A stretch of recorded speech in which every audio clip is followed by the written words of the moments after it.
ఈ సమయంలో దేవుని వాక్యం మనము చదువుకుని దేవుని మాటలను ధ్యానించుకుందాం. కీర్తన గ్రంథం నుండి కీర్తన గ్రంథము 34వ కీర్తన 9వ వచనం.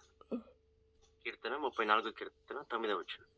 యెహోవా భక్తుల ఆయన యందు భయభక్తులు ఉంచుడి, ఆయన యందు భయభక్తులు ఉంచువానికి ఏమీయూ కొదవలేదు. అదేవిధంగా కీర్తనలు 128వ కీర్తన మొదటి వచనం. కీర్తనలు 128వ కీర్తన మొదటి వచనం. యెహోవా యందు భయభక్తులు కలిగి ఆయన త్రోవల యందు నడుచువారందరూ ధన్యులు. ప్రార్థన అండి.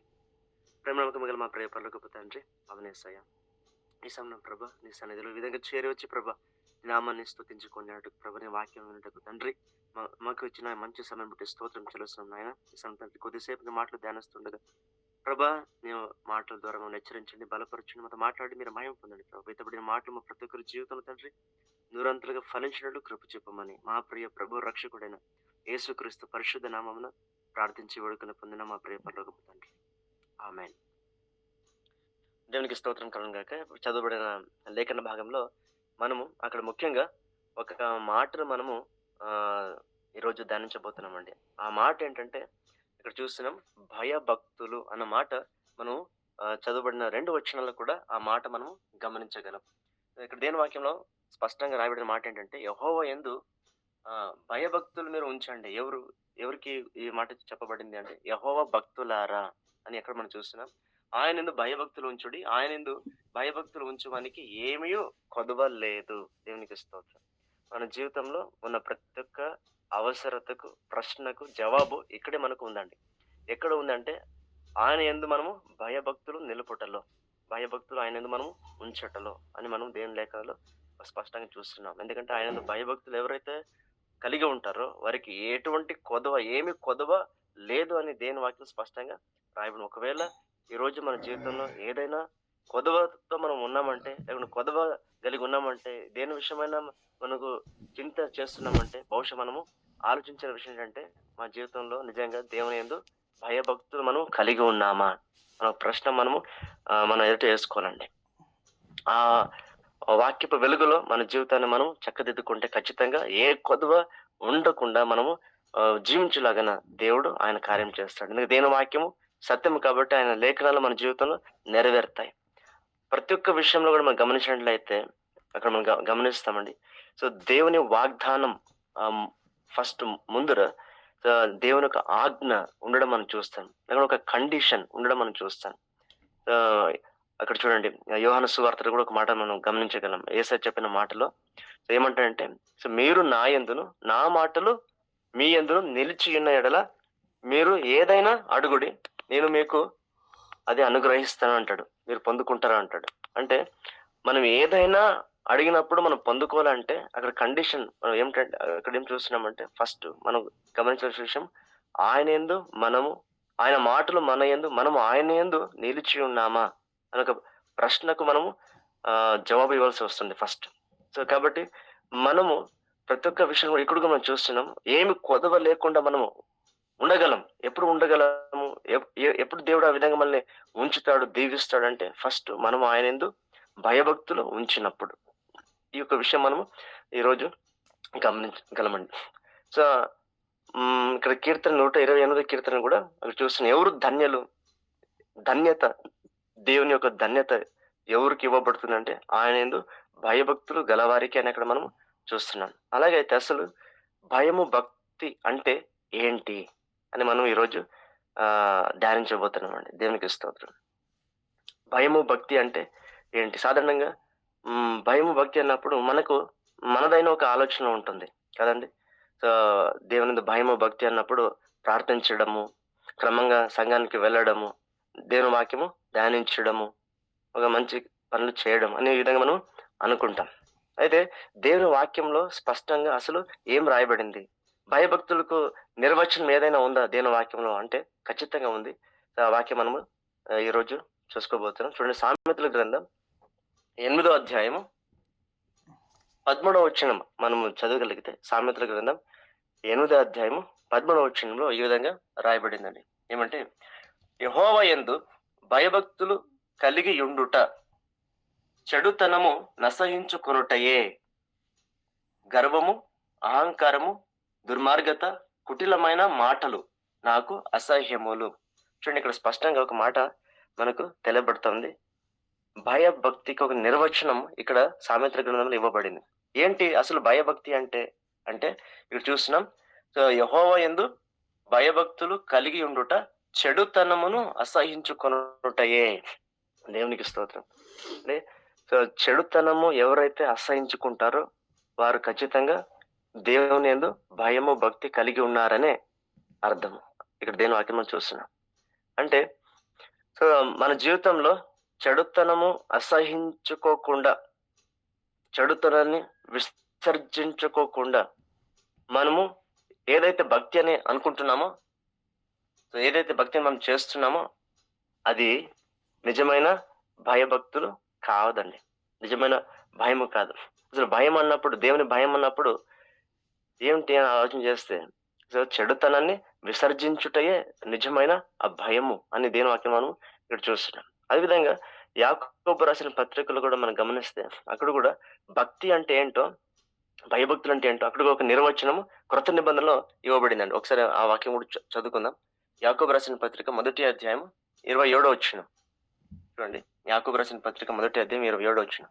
తండ్రి అయిన దేవుని ఎదుట పవిత్రమును నిష్కళంకమునైన భక్తి ఏదనగా దిక్కులేని పిల్లలను, విధవరాండ్రను వారి ఇబ్బందిలో పరామర్శించుటయు, ఇహలోక మాలిన్యము తన కంటకుండా తన్ను తాను కాపాడుకొనుటయునే అని ఇక్కడ రాయబడింది.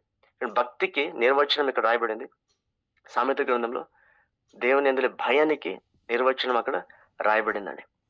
ఈరోజు దేవుడు మన యొద్ద నుండి ఆయన ఎటువంటి భయభక్తిని ఆయన ఆశిస్తున్నాడు, ఎటువంటి భక్తిని దేవుడు కోరుకుంటున్నాడు అంటే భయము కలిగిన భక్తిని దేవుడు కోరుకుంటున్నాడు అని మనం ఇక్కడ తేటగా అర్థం చేసుకున్నాం. అంటే చాలా వరకు మన జీవితంలో భక్తిని కలిగి ఉంటాం. అంటే ప్రార్థన, దేవుని సంఘానికి క్రమంగా వెళ్ళడం, దేవుని వాక్యము ధ్యానించడం, ఇంకా మంచి పనులు చేయడం, ఇది మనం కలిగి ఉంటాం భక్తి. అయితే మన జీవితంలో దేవుడు దేన్ని ఆయన ఆశిస్తున్నాడు? మొట్టమొదటిగా దేవుడు ఏమి ఎదురు చూస్తున్నాడు అంటే దేవుని యందు భయము కలిగి ఉండడం అనేది దేవుడు ఎదురు చూస్తున్నాడు. ఆ భయభక్తి అన్న ఒక పదంలోనే అక్కడ చూసిన 2 పదాలు అక్కడ అనుసంధానమై ఒక పదంగా వాడబడినప్పటికీ కూడా 2 విభిన్నమైన అర్థములు, కోణములు కలిగిన పదాలండి. ఫస్ట్ భయము, తర్వాత భక్తి. దేవుని లేఖనాల్లో మనము గమనించినట్లయితే ఈ యొక్క మాటకు అంటే భయము లేని భక్తిని చేసిన వారు ఉన్నారు, భయంతో కూడిన భక్తిని చేసిన వారు కూడా ఉన్నారు. ఇద్దరు వారు పొందుకున్న ప్రతిఫలం ఏ విధంగా ఉంటుందో మనం దేవుని లేఖనంలో స్పష్టంగా గమనించగలమండి. చూడండి, ఆది కాండంలో కయీను గురించి మనకందరికి బాగా తెలుసు. ఆయన దేవునికి భక్తి చేయడానికి వచ్చాడు. ఆయన దేవునికి అర్పించడానికి వచ్చాడు. అయితే ఆయన హృదయంలో చెడుతనాన్ని పెట్టుకొని, అంటే ఇక్కడ వాక్యంలో సామెతలు రాయబడిన ప్రకారము చెడుతనాన్ని అసహించుకున్నట్లే నిజమైన భయము భక్తి అని చూస్తున్నాం కదా. చెడుతనాన్ని ఆయన పెట్టుకుండా, చెడుతనాన్ని అసహించకుండా, చెడుతనం తనలో కలిగి ఉండి ఆయన దేవునికి అర్పించడానికి వచ్చినాడు. అప్పుడు ఏం జరిగింది? ఆ అర్పణ తృణీకరించబడింది. దేవుడు ఆయన్ని తృణీకరించినాడు అని మనము ఇక్కడ చూసి దేవుడు ఒప్పుకోలేదు, దేవుడు స్వీకరించలేదు. ఎందుకంటే ఆయనలో భయం లేదు, దేవుని అసలు భయం లేదు. తమ్ముడి పట్ల ఆయన హృదయం లోపల అసూయం కలిగి ఉన్నాడు, ద్వేషం కలిగి ఉన్నాడు, చెడుతనాన్ని పెట్టుకున్నాడు. కాబట్టి ఆ రోజు ఆయన అర్పణ, ఆయన భక్తి అది తృణీకరించబడింది, అసహించబడింది. దేవుడు దాన్ని స్వీకరించలేదు. అదేవిధంగా మన సౌలు రాజు గురించి ఆలోచన చేసినప్పుడు అక్కడ చూడండి, సౌలు రాజుగా ఎన్నుకోబడినప్పుడు, మొట్టమొదటి ఇజ్రాయెల్ రాజుగా ఎన్నుకోబడినప్పుడు దేవుడు ఆయనకు ఒక ఆజ్ఞ ఇచ్చాడు. నువ్వు వెళ్ళి ఆ అమాలేకులతో యుద్ధం చేసి మొత్తం బొత్తిగా వారిని సంహరించు అని దేవుడు ఆజ్ఞాపించినప్పుడు సౌలు ఏం చేశాడండి? ఆయన వెళ్ళాడు, యుద్ధం చేశాడు, అయితే బొత్తిగా మొత్తం సంహరించకుండా మంచి మంచి వాటిని ఆయన ఉంచుకున్నాడు. ఆ గొర్రెల్ని, ఆ పశువుల్ని ఉంచుకొని, అదేవిధంగా అక్కడ రాజుని కూడా సంహరించకుండా ఉంచినాడు. తను గొప్పగా చూపించుకోవాలని అనుకున్నాడో మరి తెలీదు.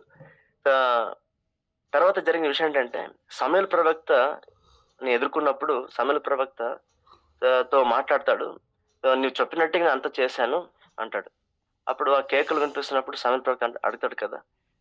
"అవి ఏంటి? సంహరించకుండా ఉంచావు కదా!" అన్నప్పుడు ఆయన అంటాడు, "నీ దేవునికి నేను బలులు అర్పించడానికి వాటిని ఉంచుకున్నాను" అంటాడు. అక్కడ సమూయేలు ప్రవక్త ఒక మాట అంటాడు. దేవునికి విధేయత చూపించడం కంటే యజ్ఞము అవసరమా? యజ్ఞము ముఖ్యమా? దేవుడు దాన్ని ఒప్పుకుంటాడా? దేవుడు దేన్ని మొదట చూస్తాడు? ఆయన మాటకి ఎంతగా నువ్వు లోబడ్డావు. దేవునికి ఎంతగా నువ్వు భయపడినావు. అంటే దేవునికి భయపడడం అంటే దేవుని మాటకు లోబడటమే. చెడుతనాన్ని అసహించుకో అని దేవుడు అంటున్నాడు కదా! విడిచిపెట్టు అంటున్నాడు కదా! చెడుతనాన్ని సంపూర్ణంగా బొత్తిగా నాశనం చేయి అంటున్నాడు కదా! మరి అలాగైతే ఆయన మాటకు ఎంతగా లోబడుతున్నావు? అందులో దేవుని భయం కనిపిస్తుంది. సో, కాబట్టి భయం అన్నప్పుడు ఏదో వణకడం కాదు. అయితే చెడుతనాన్ని ఎప్పుడైతే మనం అసహించుకుంటామో, దేవుని నిమిత్తము వదిలేస్తామో, దాన్ని మనము తృణీకరిస్తామో, దాన్ని మనలో లేకుండా సంహరిస్తామో, అదే నిజమైన భయం. అందుకే సమూయేలు ప్రవక్త అంటాడు, దేవుడు ఆయనకు లోబడుట, విధేయత చూపుట కంటే యజ్ఞ హోమాలకు దేవుడు ఆయన మెచ్చుకోడు. దేవునికి కావలసింది ఆహ్, భక్తి అవసరమే, యజ్ఞం అవసరమే. అయితే నిజంగా దేవుడు ఏం చూస్తున్నాడంటే, ఎటువంటి భక్తి ఆచరించమని దేవుడు కోరుకుంటాడంటే, ఆయనకు సంపూర్ణంగా లోబడిన, లేకుంటే ఆయనకు ఆయనందు భయము కలిగిన ఆ భక్తిని నువ్వు నువ్వు చూపించమంటాడు. దానికి ఒక గొప్ప ప్రతిఫలం ఉంది. అయితే సౌలు దేవునికి భయపడకుండా భక్తిని చూపించడానికి ఆయన చూసాడు. ఏమైందండి? ఆయన నష్టపోయాడు. తనకున్న ఆ యొక్క ఆధిక్యతను, రాజుగా ఉన్న ఆధిక్యతను కోల్పోయినాడు. అక్కడ సమూయేలు ప్రవక్త అంటాడు, "నువ్వు దేవుని మాటను నువ్వు తృణీకరించిన కాబట్టి దేవుడు నిన్ను రాజుగా ఉండకుండా ఆయన ఆ స్థానం నుండి దేవుడు నిన్ను తృణీకరించినాడు. ఆ స్థానాన్ని దేవుడు తీసేసినాడు. ఎందుకంటే నువ్వు దేవుని మాటను తీసేసినావు. దేవుడు నిన్ను ఆ స్థానం నుంచి ఆయన తీసేసినాడు." చూడండి, సౌలు ఆయన తన స్థానాన్ని కోల్పోయాడు. ఆధిక్యతను కోల్పోయాడు. తర్వాత మన కృత నిబంధనలు గమనించినట్లయితే అననీయ, సఫైర్య వీళ్ళ విషయంలో అపొస్తలుల కార్య గ్రంథం మనం చూస్తాం. అక్కడ వారు కూడా భక్తిని దేవుని పట్ల కనపరచడానికి వచ్చారు. ఏ విధంగా వచ్చారంటే కొంత సొమ్మును దాచుకొని వారు మిగతా సొమ్మును తీసుకొని అక్కడ అర్పించడానికి, భక్తిని చూపించడానికి, చాటించడానికి వచ్చారు. అయితే పేతురు భక్తుడు అంటాడు కదా, పరిశుద్ధాత్మ చేత ఆయన ప్రేరేపించబడి ఆయన మాట్లాడుతున్నాడు. మీరు నిజంగా ఆ పొలం మారింది ఇంతకేనా? అంటే సంపూర్తిగా దేవునికి మీరు లోబడుతున్నారా అని అడిగినప్పుడు వారు అంటారు కదా, అవును అంటారు. అంటే వారిలో ఏం అక్కడ కనిపిస్తా ఉంది? అబద్ధం కనిపిస్తా ఉంది. చూడండి, దేవుని సన్నిధిలో, దేవుని దగ్గర, దేవుని సేవకుని ఎదుట నిలబడినప్పుడు, ఆయన దాని గురించి మాట్లాడుతున్నప్పుడు అప్పుడుకు వారు భయపడకుండా, అవును ఇంతకేమో అమ్మే మనం అర్పిస్తున్నాం అంటున్నాం. అంటే అక్కడ ఏం కనిపిస్తుంది? వాళ్ళలో భయం లేదు. దేవుని విషయంలో భయం లేదు. దేవుని సన్నిధి విషయంలో భయం లేదు. ప్రసంగి గ్రంథం ఒక మాట రాయబడింది కదండి, మీరు దేవుని సన్నిధికి వెళ్ళినప్పుడు మీ నడత విషయంలో జాగ్రత్త పడు అంటాడు. ఇక్కడ వారు నడత విషయంలో జాగ్రత్త పడకుండా, భయం లేకుండా వారు ప్రవర్తించినప్పుడు, మాట్లాడినప్పుడు, అబద్ధం తమలో ఉంచుకున్నప్పుడు ఏం జరిగింది? వెంటనే వారు తమ ప్రాణాన్ని కోల్పోయినారు. ఇద్దరు భార్య, ఫస్ట్ భర్త, తర్వాత భార్య కూడా అదే మాట అదే విధంగా అంటుంది. అబద్ధమే మాట్లాడుతుంది. తాను కూడా తన ప్రాణాన్ని కోల్పోయింది. చూడండి ఎంత నష్టపోయారు. అంటే దేవుడు ఆయన దహించు అగ్ని, ఆయన అశ్రద్ధతను, లేకుంటే దేవుని పట్ల చూపే అశ్రద్ధత ఏముందో, ఆ భయము లేని భక్తి ఏముందో దేవుడు దాన్ని సహించడు అనే విషయం అక్కడ తేటగా మనకు బాగా అర్థమవుతుందండి. ఈ రోజుల్లో మనం గమనించినట్లయితే, సాధారణంగా మన పరిస్థితి ఒకసారి గమనించినట్లయితే ఇదే పరిస్థితి మనం చూస్తున్నాం. మనం ప్రార్థనలు చేస్తాం, దేవుణ్ణి ఆరాధిస్తాం, దేవుని సంఘానికి క్రమ తప్పకుండా వెళ్తాం, దేవుని వాక్యాన్ని చదువుతాం, ధ్యానిస్తాం, దేవుని వాక్యాన్ని బోధిస్తాం. అయితే ఎంతవరకు మనం మన జీవితంలో దేవుని యందు భయము కలిగి నిజంగా నడుచుకుంటున్నాం. సో భక్తి అవసరము, ఖచ్చితము. అయితే భక్తికి మునుపు దేవుని పట్ల మనకున్న భయము, శ్రద్ధ ఎంతవరకు కలిగి ఉన్నాం, ఎంతవరకు మనం ఉంది అనే ఒక విషయము మనం ఈరోజు గమనించాల్సిన అవసరత ఎంతైనా ఉందండి. ఎందుకంటే ఒకవేళ నిజంగా దేవుని పట్ల మనం చూపాల్సిన ఆ భయము, లేకుంటే దేవునికి లోబడుట, చెడుతనాన్ని విసర్జించుట లేకుండా మనం దేవునికి చేసే సేవ గాని, మనం అర్పించే అర్పణలు కానీ, చూపే భక్తి గాని అదంతా కూడా వ్యర్థమని దేవుని వాక్యంలో స్పష్టంగా మనం చూడగలమండి.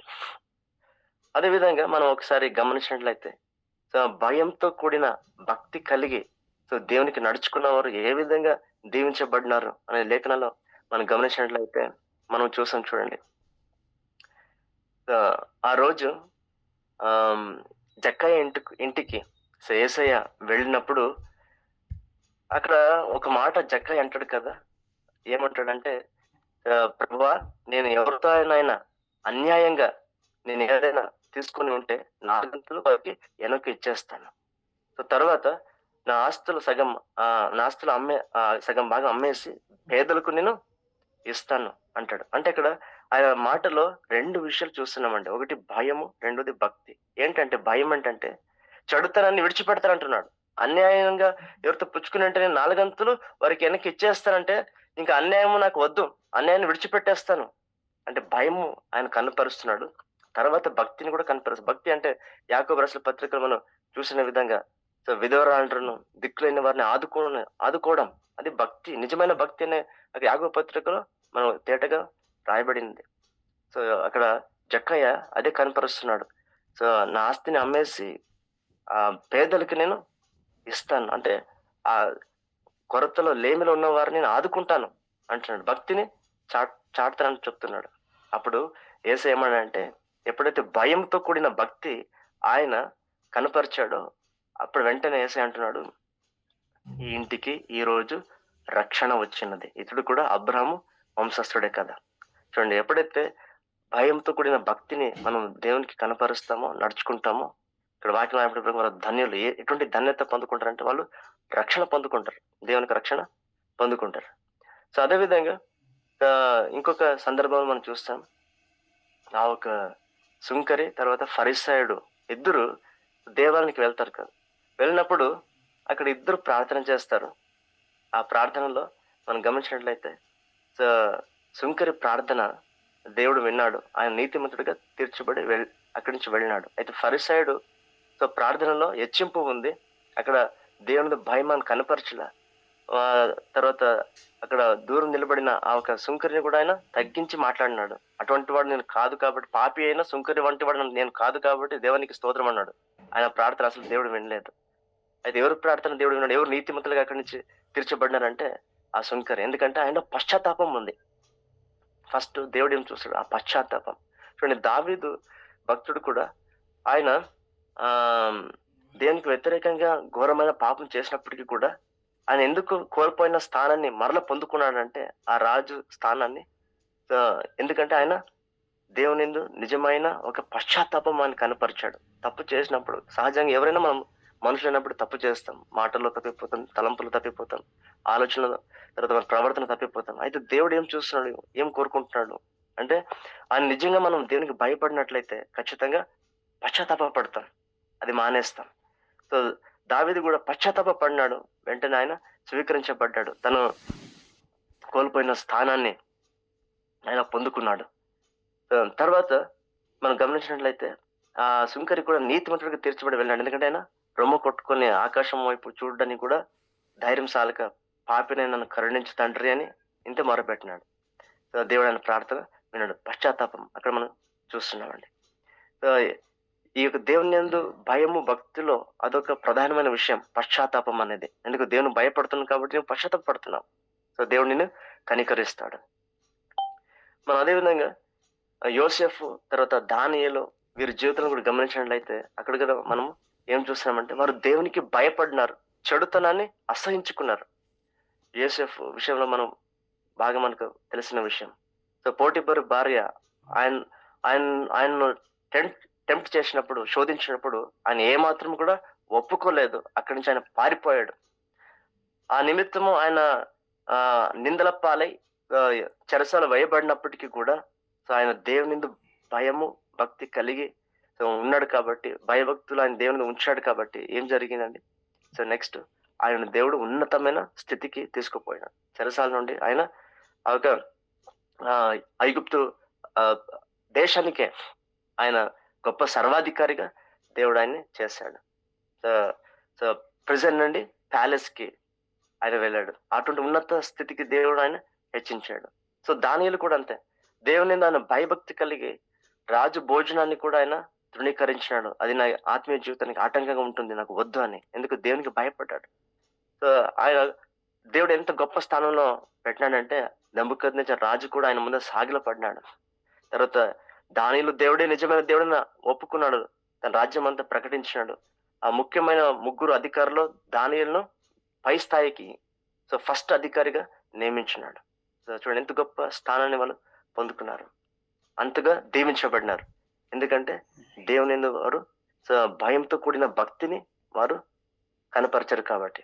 సో ఎప్పుడైతే సో మనం దేవుని యందు ఆ భక్తిని, ఆ భయంతో కూడిన భక్తిని అంటే చెడుతనాన్ని విసర్జించి మనం దేవుని యందు భక్తి కలిగి జీవిస్తామో ఖచ్చితంగా ఇటువంటి గొప్ప దీవెనలో ఆ ధన్యతలు పొందుకుంటాం. రక్షణ మనం పొందుకుంటాం. సో పాప క్షమాపణ మనం పొందుకుంటాం. కోల్పోయిన స్థానాన్ని మరలా పొందుకుంటాం. తర్వాత మన జీవితంలో అతి ఉన్నతమైన స్థానానికి, ఏ కొదవలేని లేమి లేని స్థానానికి సో దేవుడు మనల్ని తీసుకువెళ్తాడు. సో దేవునికి స్తోత్రం. సో దేవుని లేఖనాల్లో మనం గమనించినట్లయితే దేవుడు ఈ విషయాన్ని ఆయన తెలియజేస్తున్నాడండి. సో ఎగ్జాంపుల్ కి మనం చూడండి, కీర్తన గ్రంథంలో మొదటి కీర్తన మనం గమనించినప్పుడు అక్కడ దేవుడు ఏం తెలియజేస్తున్నాడు? మొదటి అధ్యాయం 2వ వచనం సూక్ష్మంగా గమనిస్తే ఫస్ట్ మనము దేవుని భక్తి కనపరచక మునుపు సో దేవుడు ఏమంటున్నాడు అంటే, దేవుని యందు ఆనందిస్తూ దివారాత్రము దేవుని వాక్యము ధ్యానించు వాడు ధన్యుడు. ఆ మాటకు మునుపు ఏం రాయబడింది మొదటి వచనం అంటే, సో ఎవడైతే దుష్టుల ఆలోచన చొప్పున నడవక, పాపల మార్గము నిలవక, అపహాసకులు కూర్చుండే చోటును కూర్చుండక, తర్వాత 2వ వచనంలో ఆ మాట మనం చూసాం. అంటే ఫస్ట్ దేవుడు ఏం కోరుకుంటున్నాడు? చెడుతనాన్ని విసర్జించు, చెడుతనాన్ని విడిచిపెట్టు, తర్వాత భక్తిని కనపరచు, సో నా వాక్యాన్ని ధ్యానించు అని అక్కడ దేవుడు తెలియజేస్తాడు. అదేవిధంగా 2వ దినవృత్తాంత గ్రంథము 7వ అధ్యాయం 14వ వచనం కూడా మనకందరికి తెలిసిన వచనం. నా పేరు పెట్టబడిన నా జనులు తమను తాము తగ్గించుకొని తమ చెడు ప్రవర్తనను విడిచిపెట్టి నా వైపు తిరిగి నన్ను ప్రార్థించిన ఎడల, నన్ను ప్రార్థించి నా దర్శనం కోరిన ఎడల నేను పరలోకంలో వారి ప్రార్థన ఆలకించి వారి పాపను క్షమించి వారి దేశంలో ఆరోగ్యను స్వస్థతను కలుగజేస్తానంటాడు. అది ఎప్పుడు జరుగుతుంది అంటే అక్కడ ఉన్న కండిషన్ ఏమిటంటే మనం ప్రార్థించడం అనేది భక్తినే. అయితే ప్రార్థించక మునుపు ఆయన దేవుడు ఏం కోరుకుంటున్నాడు? మనం తగ్గించుకోవాలా, చెడు ప్రవర్తన వదిలిపెట్టాలా, ఆమె వైపు తిరగాల. తర్వాత వస్తున్న అక్కడ ప్రార్థన, అప్పుడు ప్రార్థించినప్పుడు అంటాడు. సో కాబట్టి ఫస్ట్ దేవుడు ప్రార్థన కన్నా ముందురా దేవుడు మనలో ఆయన ఏం కోరుకుంటున్నాడంటే సో నిజమైన భయం, దేవునికి భయపడుట అంటే చెడుతనని విసర్జించుట, విడిచిపెట్టమంటున్నాడు. అదేవిధంగా మనం గమనించినట్లయితే యోహాను సువార్తలు కూడా సో యేసు అంటాడు ఇక్కడ, ఎవడైనా నన్ను వెంబడించి గోరిన ఎడల తన్ను తాను ఉపేక్షించుకొని తర్వాత తన సిలువను ఎత్తుకొని నన్ను వెంబడించమంటాడు. సో దేవుని మనము భక్తి కనపరచుక మునుపు, ఆ సిలువను ఎత్తుకోవడం అంటే దేవుని ఎందు భక్తి మనం కనపరచుక మునుపు ఆయన కోరుకునేది ఏమంటే ఆయనకు మనము భయం కలిగి ఉండాలి. అంటే మనం ఉపేక్షించుకోవాలి. ఉపేక్షించుకోవడం అంటే ఏంటండి? మనలో ఉన్న ఆ శరీర సంబంధమైన క్రియలు, స్వార్థము కానీ సో నేను అనేది కానీ అది విడిచిపెట్టమంటాడు. నా ఆశలు, నా కోరికలు ఏదైతే ఉందో అది విడిచిపెట్టమంటాడు. తను ఉపేక్షించుకోమంటాడు. సో ఈ నాకు సంబంధించిన ఆశలు, కోరికలు మనిషిని సో పాపంలో నెట్టేస్తాయి. సో కాబట్టి ఆ ఆశలు, ఆ కోరికలు, నేను అనే స్వార్థాన్ని నువ్వు మొదట విడిచిపెట్టు. అటు తర్వాత నువ్వు సిలువను ఎత్తుకుంటావు, నన్ను వెంబడించగలుగుతావు. సో నేను ఉపేక్షించకుండా నా సిలువను ఎత్తుకోలేను, యేసుని వెంబడించలేను. కాబట్టి సో ఫస్ట్ దేవుడు ఏం కోరుకుంటున్నాడు నాకైతే సో ఆయనకు మనం చూపించే ఆ భయము, చెడుతన్ని విసర్జించుట, సో తర్వాత భక్తి, దానికి ప్రతిఫలము దీని లేఖను మనం చూస్తున్నాం. సో తీతు రాసిన పత్రికలు కూడా అక్కడ కూడా ఒక మాట మనం చూస్తాం. 2వ అధ్యాయం 11 నుంచి 13 వచనం చదివినప్పుడు అక్కడ ఈ మాట చూస్తాం. ఏలయనగా సమస్త మనుషులకు రక్షణార్థమైన దేవుని కృప ప్రత్యక్షమై మనము భక్తిహీనతను ఇహలోక సంబంధమైన దురాశలను విసర్జించి శుభప్రదమైన నిరీక్షణ నిమిత్తము అనగా మహాదేవుడును మన రక్షకుడునైన యేసుక్రీస్తు మహిమ యొక్క ప్రత్యక్షత కొరకు ఎదురు చూచుచు ఇహలోకములో స్వస్థ బుద్ధితోను నీతితోను భక్తితోను బ్రతుకుచుండవలెనని మనకు బోధించుచున్నది. దేవునికి స్తోత్రం. చూడండి, ఇక్కడ కూడా మనం గమనిస్తే, సూక్ష్మంగా ఆలోచన చేస్తే, భక్తితో మనము బ్రతకాలని దేవుని కృప బోధిస్తుంది. అయితే ఫస్ట్ నువ్వు భక్తితో బ్రతకమని దేవుడు చెప్పడానికి మునుపు ఆయన ఏమంటున్నాడంటే, ఫస్ట్ ఏం మొదలు పెట్టాలో దాని గురించి దేవుడు మాట్లాడుతున్నాడు. ఏమని? మనము భక్తిహీనతను ఇహలోక సంబంధమైన దురాశలను విసర్జించి, తర్వాత ఆయన ముందు అంటాడు, ఈ విధంగా నువ్వు భక్తితో బ్రతుకు అంటాడు. సో కాబట్టి దేవుని లేఖనం అందంతటా కూడా మనం గమనించినప్పుడు అక్కడ యెహోషువ సెలవిచ్చే ఒక మాట అంటాడు కదా, నేనును ఆ ఇంటి వారును యెహోవానే సేవిస్తాను. అలాగైతే యెహోవాను ఏ విధంగా సేవించాలి అంటే నిజమైన ఆ భయంతో కూడిన భక్తి కలిగి ఆయన్ని సేవించాలని ఇక్కడ లేఖనం అంతటా కూడా మనం గమనిస్తున్నామండి. సో కాబట్టి మన జీవితంలో మనము ఈ విషయము గమనించి, తర్వాత ముఖ్యంగా ఈ యొక్క దేవుని యొక్క భయభక్తికి మన జీవితంలో చోటు ఉన్నదా లేదా అని పరీక్షించడానికి ఒక మంచి నిదర్శనం, మంచి సంకేతం ఏది అంటే దేవుని లేఖనాల్లో మనం గమనించినట్లయితే కీర్తన గ్రంథం 34వ కీర్తన 11వ వచనం నుంచి మనం గమనిస్తాం. ఒక మాట అక్కడ మనం చూస్తాం. చూడండి, ఆ మాటను మనం చదివి మనం ప్రార్థన చేస్తాం. కీర్తన గ్రంథం 34వ కీర్తన 11వ వచనం. పిల్లలారా, మీరు వచ్చి నా మాట వినుడి. యెహోవా యందలి భయభక్తులు మీకు నేర్పెదను. బ్రతుక గోరు వాడెవడైనా ఉన్నాడా? మేలు కోరుచు అనేక దినములు బ్రతుక గోరువాడు ఎవడైనా ఉన్నాడా? చెడ్డ మాటలు పలుకకుండా నీ నాలుకను, కపటమైన మాటలు పలుకకుండా నీ పెదవులను కాచుకునము. చూడండి, ఇక్కడ ఎంత బాగా రాయబడింది అంటే, మన జీవితంలో మనం నిజంగా దేవుని భయభక్తులు కలిగి ఉన్నామా లేదా అనడానికి మంచి నిదర్శనం ఏంటంటే మన నోటి మాటలండి. ఇక్కడ నేను నీకు దేవుని భయభక్తిని నేర్పుతాను, నా ఎద్దుకు వచ్చి నేర్చుకునే దేవుడు చెప్తూ ఆయన ఏ విధంగా నేర్పిస్తాడంటే, మొదట నీ మాటల పట్ల నువ్వు జాగ్రత్త కలిగి ఉండు అని ఆయన సెలవిస్తున్నాడు. ఇదే మాటకు వస్తే యాకోబు రాసిన పత్రికలు కూడా 1వ అధ్యాయం 26వ వచనంలో కూడా ఇదే ఒక మాటను మనము అక్కడ కూడా చూస్తామండి. చూడండి, యాకోబు రాసిన పత్రిక 1వ అధ్యాయం 26వ వచనం. 27వ వచనంలో భక్తి అంటే ఏంటో రాయబడింది. అయితే 26వ వచనం ముందర వచనంలో ఒక గొప్ప మాట అక్కడ చూస్తున్నామండి. ఆ మాట చదువుకుందాం. 26వ వచనం. ఎవడైనను నోటికి కళ్ళెము పెట్టుకొనక తన హృదయమును మోసపరుచుకొనుచు భక్తి గల వాడనని అనుకొనిన ఎడల వాని భక్తి వ్యర్థమే.